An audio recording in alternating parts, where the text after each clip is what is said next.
Şu gün Berdimuhammedow Soçyda Putin bilen duşuşýar. 15-nji awgustda Ortiýanyň prezidenti Vladimir Putin Soçyda Türkmenistanyň prezidenti Gurbanguly Berdimuhammedow bilen duşuşýar diýip Kremliň medeniýet gullugy düýün habar berdi. Habarda aýdylmagyna görä duşuşukda iki ýurdun döwlet başlyklary ýurtlaryň arasyndaky syýasy, sowda, ykdysady, ulum bilim, medeni ynsanperwerçilik ugurlaryny, şeýle-de aktual regional problemalar boýunça iki taraplaryň hyzmatdaşlygy ösdürmegiň möhüm meselelerini gararlar. Reuters habary gullugy şu gün Kremliň medeniýet wekili Dmitri Peskowa salgylanyp geçiriljek duşuşukda iki lideriň energiýa gepleşiklerini maslahatlaşmagynyň mümkinligini aýtdy. Interfax'ın habarına göre duşuşukta isem Ortiýanyň Türkmenistan bilen gaz sowdasynyň täzeden dikeldilmegi, şeýle-de Transhazar gaz geçirjisiniň gurulşy ýaly meseleleri garalyp garalmajakdygy barada özüne berilen soragy Kremliň medeniýet sözçüsü energiýa meselelerini seyredilmegi mümkin diýip umumy jogap berdi. Türkmen prezidenti bilen geçiriljek gepleşiklerde tutuş iki taraplaryň gatnaşyklary ara alınıp maslahatlaşylar. Şol sanly energiýa meselelerine de garalmagy mümkin diýip Peskov Ortiýanyň Interfax agentliginiň maglumatlaryna sitirlendi.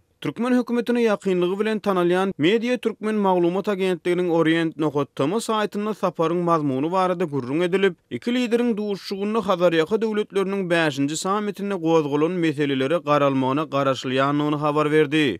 Prezidentler sammitde gazanlan ulalaşyklary durmuşa geçirmek uğruna anyk ädimleri ara alıp maslahatlaşarlar diýip Media Türkmen Informasiýa Agentligi ýazýar. Türkmenistanyň döwlet heýetçiligindäki maglumat serişdelerine Berdimuhammedowyň Ortiýa etjek sapary barada öňünden maglumat berilmedi. Berdimuhammedow bilen Putin beýleki 3 Hazarýaka döwletiň baş tutanlary bilen bir hatarda 12-nji awgustda Gazagystanyň Aktaou şäherine geçirilen 5-nji Kaspi sammitine gatnaşdy. Onu Hazaryň hukuk derejesini keskin konvensiýa gol çekildi. Energiýa boýunça bilermenler konvensiýanyň Transhazaryn gurulşygyny diňe Azerbaýjan bilen Türkmenistanyň iki taraplaryň ulalaşyk esasyna girişmäge ýol açýanlygyny aýdýarlar. Putiniň 2017-nji ýylyň 2-nji oktýabr güni Aşgabatda eden saparynyň dowamyny Türkmenistan bilen Ortiýanyň arasyna strategik hyzmatdaşlyk boýunça şertnama gol çekildi. Şondan soň geçen döwrüň dowamyny iki ýurdun kanun çykarjy organlary bu şertnamany tasdiklady. Hazarýaka döwletleriniň 5-nji sammitinden bir gün ozal Türkmenistanyň hem de Ortiýanyň daşary işler ministrleri Meredev bilen Lavrov